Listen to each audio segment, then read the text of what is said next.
अध्याय 6. ज्यांच्या वरप्रसादे करून मूढा होय शास्त्रज्ञान, त्या समर्थांचे चरण वारंवार नमितसे.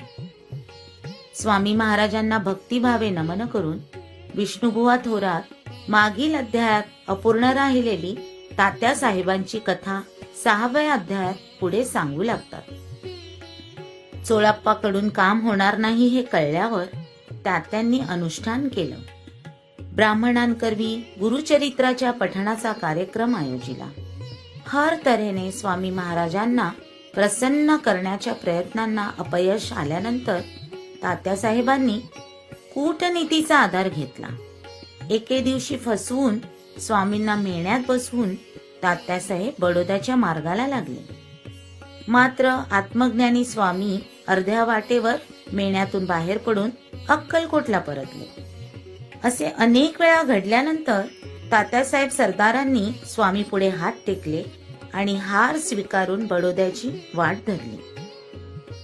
बडोद्याला आलेल्या तात्यासाहेबांनी समर्थ कृपा भक्ती वाचोनी अन्य उपाय न होय असे मल्हाररावांना सांगितलं. तरी त्यांनी कोण जातो स्वामींकडे असा प्रश्न दरबारात विचारलाच.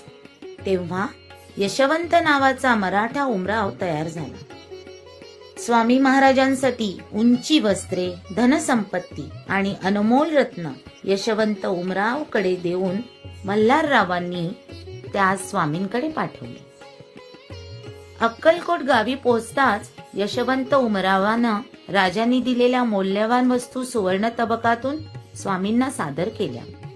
ती वस्त्रे आणि दागदागिने पाहताच स्वामी महाराज क्रोधित झाले आणि म्हणाले, अरे सत्वर बेड्या आणा आणि या माणसाच्या पायी ठोका. स्वामींची आज्ञा ऐकताच यशवंत लटालटा कापू लागला. गर्भगळीत होऊन मागे सरला. त्यानंतर काही दिवसातच मल्हाररावांनी यशवंत उमरावास बडोद्यास बोलावून घेतले. साहेबाला विषप्रयोग केल्याचा आळ यशवंत उमरावावर आला होता. त्यामुळे त्याच्या हातापायात बेड्या ठोकण्यात आल्या. अशा प्रकारे स्वामींची अपकृपा यशवंतास भोगावी लागली. 6व्या अध्यायात शेवटी स्वामींच्या कृपेबद्दल विष्णुबुवा म्हणतात, समर्थांची अवकृपा जयावरी, त्याच्या कष्ट होती शरीरी. कृपा होय जयावरी, तया सर्वानंद प्राप्त होय.